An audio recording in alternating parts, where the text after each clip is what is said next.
যে ওর আম্মুর ইস্যু নিয়ে অনেক মারছে। ও মানে ও কি করে, মারার সময় কেচি নিবে, কেচি দিয়ে আমার চুল কেটে দিবে, গ্যাস লাইট নিবে যেটা দিয়ে আমার স্কিন পুড়ে দিবে।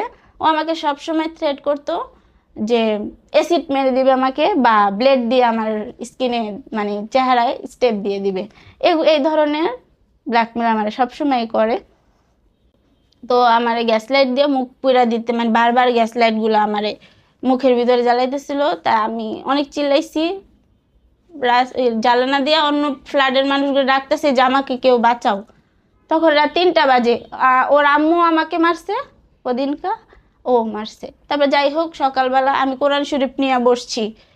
ওদের এইসব সহ্য করতে না পারে আমি নিজেকে মানে আমি বাঁচাতে পারতেছি না। তারপরে কি করলাম, এখান থেকে সরে আমি যা কোরআন শরীফ নিয়ে বসছি, তার কিছুক্ষণ পরে ওরা ওদের মতো ঘুমায় গেছে। সকালবেলা হয়েছে, আমি বাসায় চলে আসছি। বাসায় যাওয়ার 1 সপ্তাহ পরে দেখি ওই মেয়ে টিকটক সারছে, মানে আলট্রাসাউন্ডের রিপোর্ট, প্রেগনেন্ট ও। আমি বলতেছি যে ওর তো বিয়ে হয় না, ওর সাথে ওর ডিভোর্স হয়ে গেছে, ও প্রেগনেন্ট কিভাবে হইলো?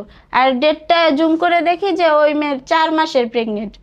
তা আমি তো 1 সপ্তাহ আগে বাসায় আসছি, তা 4 মাসের প্রেগনেন্ট, এ বাচ্চার বাবা কে তাহলে?